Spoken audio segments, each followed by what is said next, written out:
महाराज जी के आज के विशेषांक में रक्षासूत्र परिवार के सभी सदस्यों का हार्दिक स्वागत है। बाबा जी के भक्तों को राम राम। फतेहगढ़ जिले में तब राजपूत रेजिमेंट का कमांडिंग अफसर कर्नल मैकन्ना था, जो बहुत सख्त था और विशेषकर भारतीय जोगी साधुओं से बहुत चिढ़ता था। परंतु फौज के सिपाही बाबा जी के जो किले के बाहर अक्सर डेरा डाले रहते थे, वो भक्त हो चले थे बड़ी संख्या में और छिपकर उन्हें दूध फल आदि भेंट करते रहते थे। पता नहीं किस मौज में बाबा जी ने कर्नल मैकन्ना का हृदय परिवर्तन करने की मनसा बना ली और एक दिन जब वह बाहर चला गया तो आप उसके कक्ष में जाकर उसके पलंग में लेट गए। अर्धदलित सिपाहियों ने उन्हें बहुत रोका, पर फिर भी आप डटे रहे। जब कर्नल आया और उसने देखा कि वह अधनंगा साधु उसके आराम की जगह लेटा है, तो वह आग बबूला हो गया और बाबा जी को अंग्रेजी और हिंदी में अपशब्दों से खूब भर्त्सना कर अपमानित किया। कहते हैं उसने बाबा जी को हंटर से भी मारा, परंतु बाबा जी हंसते मुस्कराते रहे। इसकी इन हरकतों पर भी, इतने अपमान के बाद भी बाबा जी को निर्विकार हंसते मुस्कराते देख कर्नल आश्चर्यचकित रह गया। पता नहीं बाबा जी की उस मुस्कराहट में तथा उनके स्पर्श में कर्नल मैकन्ना ने क्या अनुभूति की कि तत्काल उसमें अप्रत्याशित परिवर्तन आ गया।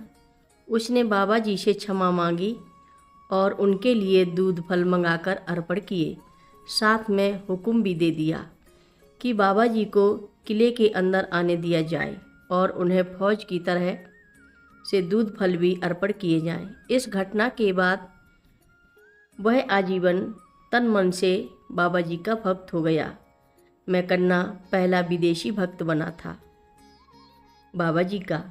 बाबा जी ने अपनी मौज में कर्नल से कह दिया था, जा तू जनरल हो जाएगा। तब मैकन्ना को इस बात पर विश्वास नहीं हुआ था, क्योंकि उसके ऊपर ना मालूम कितने और अफसर थे जो जनरल बनते, परंतु बाबा जी का अमोघ वचन कैसे निरर्थक होता। द्वितीय विश्व युद्ध में वह जनरल बनकर सुदूर पूर्व की कामना संभालता हुआ जापानियों से लड़ा था।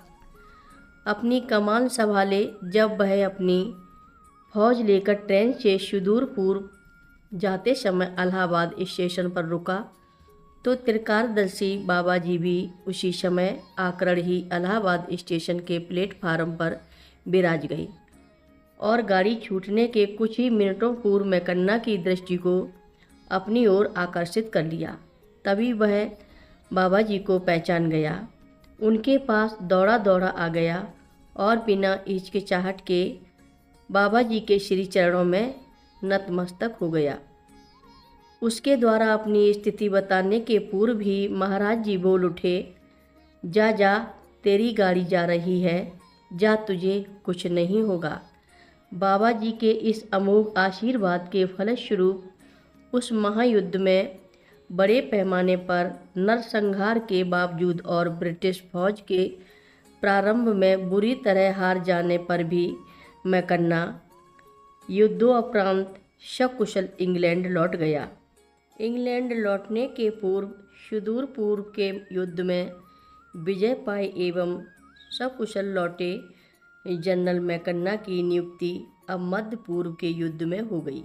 बाबा जी महाराज के अमोघ आशीर्वाद के फलाफल से प्रभावित हुआ। मैकन्ना भारत छोड़ने के पूर्व महाराज जी के दर्शन पुनः करना चाहता था। इस संदर्भ में मैकन्ना की कमान में सम्मिलित कर्नल डी जोशी ने बाबा जी महाराज जी के सम्मुख ही नजरबाग लखनऊ में मैकन्ना को बाबा जी द्वारा पुनः दर्शन देने की लीला यूँ सुनाई, जिसे बाबा जी भी बिना कोई प्रतिवाद किए चुपचाप सुनते रहे। जनरल मैकन्ना अपनी फौज की चुनिंदा टुकड़ी के साथ विशेष सेना गाड़ी से टुंडला स्टेशन पहुंचा। प्लेटफार्म पर बेचैनी से टहलने लगा, मानो किसी को ढूंढ रहा हो। उसका पूर्व अनुभव था कि बाबा जी यहीं आसपास फर्रुखाबाद, आगरा, सिकोहाबाद आदि शहरों में घूमते रहते हैं। उसकी परेशानी देख मैंने भी उससे साधारण औपचारिकता पूछ लिया कि क्या बात है। तब उसने बिना किसी हिचकिचाहट के बताया कि भारत छोड़ने के पूर्व वह अपने गुरु बाबा नीब करोरी के दर्शन करना चाहता है। सुनकर पहले तो मैं आश्चर्य में रह गया कि यह कैसे बाबा जी का भक्त बन गया। कर्नल जोशी स्वयं भी तो बाबा जी के भक्तों में थे और उनके आशीर्वाद से द्वितीय विश्व युद्ध में सकुशल बने रहे। फिर मैं भी स्टेशन में बाबा जी को बिना कोई आशा के ढूंढने का नाटक करने लगा। तभी मैंने देखा कि एक बेंच के नीचे सिर तक अपने को कंबल में छिपाई कोई लेटा है। क्या बाबा जी हैं? केवल महाराज जी की प्रेरणा से ही मैं बेंच के पास पहुंच गया और तभी अपना मुंह उघार कर बाबा जी मेरी तरफ देखने लगे, अपनी सम्मोहिनी लिए मुस्कुराहट के साथ। तब क्या था, इस अप्रत्याशित अभूतपूर्व दर्शनों को पा इधर में और उधर मैकन्ना विभोर हो कृतकृत्य हो गई। मैकन्ना ने महाराज जी को दंडवत प्रणाम कर उनका आशीर्वाद पुनः प्राप्त कर लिया। कहते हैं कि बाद में मैकन्ना बाबा जी को अपने साथ इंग्लैंड भी ले गया, परंतु बाबा जी महाराज वहाँ से दूसरे तीसरे दिन ही भारत लौट आए। हर रोज़ महाराज जी की कथाएं सुनने के लिए सभी भक्तों का धन्यवाद। सभी भक्त रक्षा सूत्र चैनल को सब्सक्राइब करें, शेयर करें, लाइक करें, घंटी बजाना ना भूलें। कमेंट बॉक्स में लिख भेजें जय नीब करोरी बाबा जी महाराज। सभी भक्त मिलकर बोलो नीब करोरी बाबा जी महाराज की जय जय बोलो। सिद्धि माता की जय जय बोलो। जय श्री राम बोलो।